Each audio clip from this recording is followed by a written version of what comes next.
Prose poetry.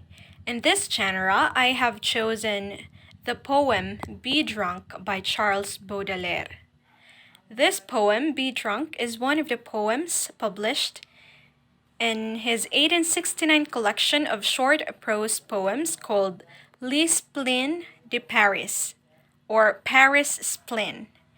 Here, he encourages the reader to become intoxicated by something or anything.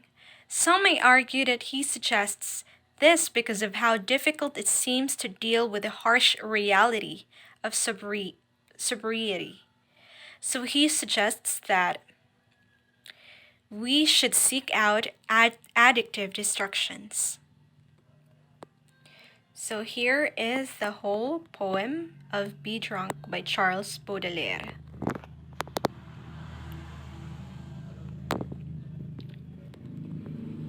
You have to be always drunk. That's all there is to it. It's the only way.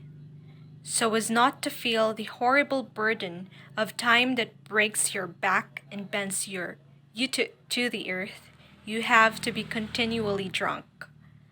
But on what? Wine, poetry, or virtue?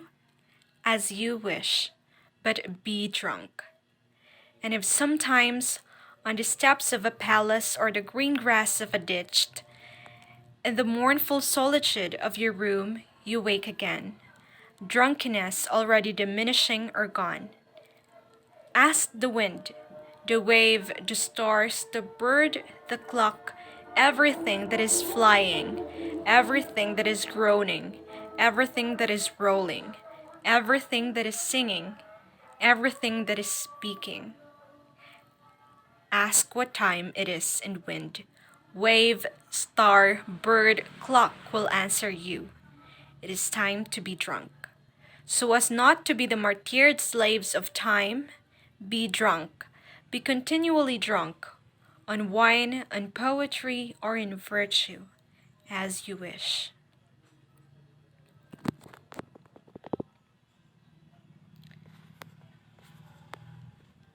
On the next page, here is my annotated poem of Be Drunk.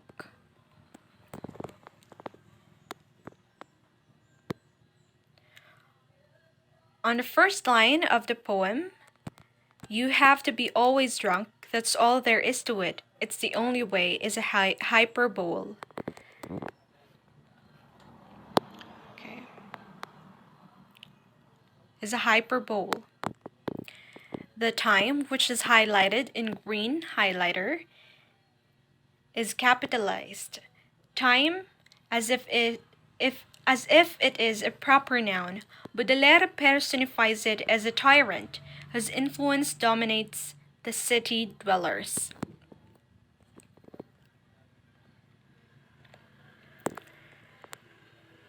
To be continually drunk, which is highlighted in fuchsia pink highlighter, Baudelaire asserts that one must be continually drunk without pause, and he means this in both a literal and metaphorical sense. The imagery that time breaks your back and bends you to the earth evokes oppressive power that causes one to bend earthward, which connotes one's grave, their death. This language has simply poignance. Time rules over people, ages them, and leads them to their end.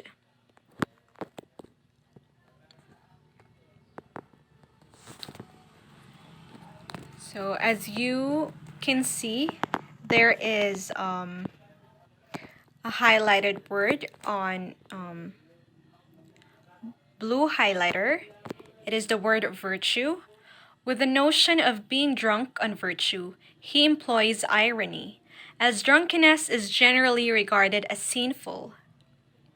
This paradox effectively draws attention to virtue with the idea that it can completely overcome a person's senses.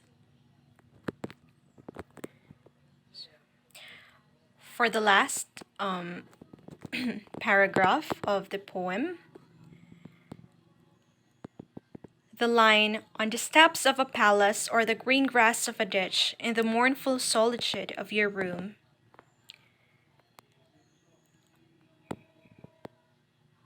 Baudelaire defines this as an awakening on the steps of a palace evokes extravagance, as if one has passed out during a lavish celebration.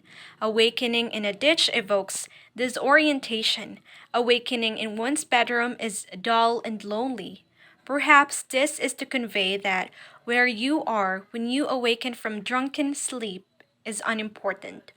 What is important again is to continue being drunk.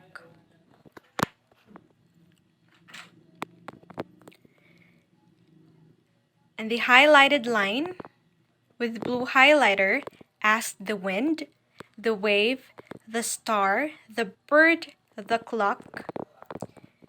If you ask of the wind, of the wave, a star, bird, clock, what hour is it? They will reply, the hour to be drunk. The interesting part how Baudelaire used these imagery is that the natural world of both living and non-living things and their movements are presented as a measurement of time, in addition to the clock. All of these elements, however, will offer the exact same answer that Baudelaire stated previously. Be continually drunk, do not be a racked slave of time. And the green highlighter states that the clock will answer you. The figurative language used in the poem provides various meanings and interpretations from the literal meaning. It gives justice to the poem, which makes the poem make sense. The author used this figurative language to convey the mood of the poem. And the three dots between everything that is speaking ask what time it is and wind. The punctuation utilized throughout the poem provides a momentary break in the tension, allowing the reader to take a breath and reflect on what has been read thus far.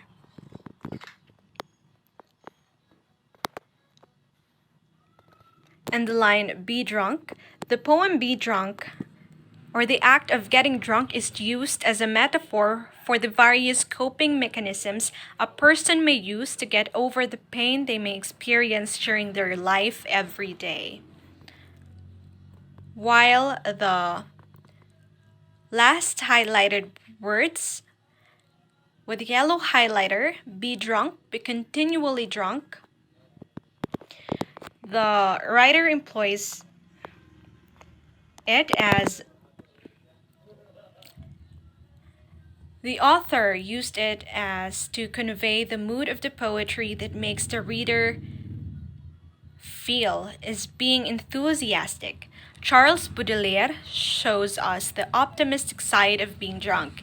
He is moderately enthusiastic towards life in general. His main stance in this poem is persuading us that we should open ourselves as up to all experiences in life that intoxicates us.